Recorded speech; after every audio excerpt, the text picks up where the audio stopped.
প্রতি বছরের ন্যায় এবছরও মুসলমানদের ঐতিহ্যবাহী ধর্মীয় উৎসব ঈদুল আজহা উদযাপন উপলক্ষে লম্বা ছুটিকে কেন্দ্র করে পর্যটক বরণ করতে প্রস্তুত সাগরকন্যা কুয়াকাটা। টানা ছুটিতে ভ্রমণ পিপাসুরা সমুদ্র সৈকতে ছুটে আসবেন বলে প্রত্যাশা পর্যটন ব্যবসায়ীদের।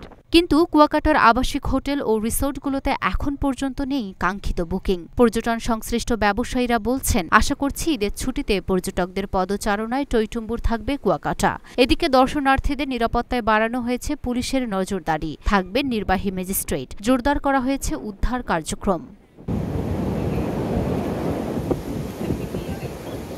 বিভিন্ন বিলাসবহুল হোটেল, রিসোর্ট এবং বিভিন্ন দর্শনীয় স্থান ঘুরে দেখা যায় পর্যটক বরণে পুরোপুরি প্রস্তুতি নিয়েছে পর্যটন সংশ্লিষ্ট ব্যবসায়ীরা। কিন্তু এখন পর্যন্ত আশানুরূপ বুকিং না থাকায় কিছুটা হতাশায় ভুগছেন তারা। তবে ঈদের পরে পর্যটক আসবে বলেই বিশ্বাস করছেন তারা। এদিকে যারা ঘুরতে আসবেন তাদের জন্য পর্যটন এলাকাগুলো আরও আরামদায়ক ও মনোরম করতে ব্যস্ত সময় পার করছেন পর্যটকদের সেবা দেওয়া ১৬টি পেশার ব্যবসায়ী ও কর্মীরা।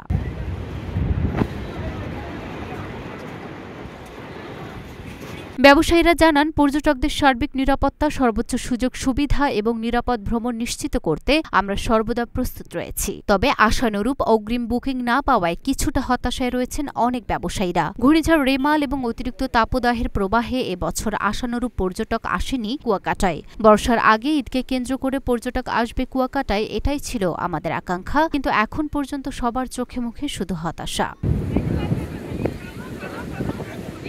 Luna Afroz, Dhaka post.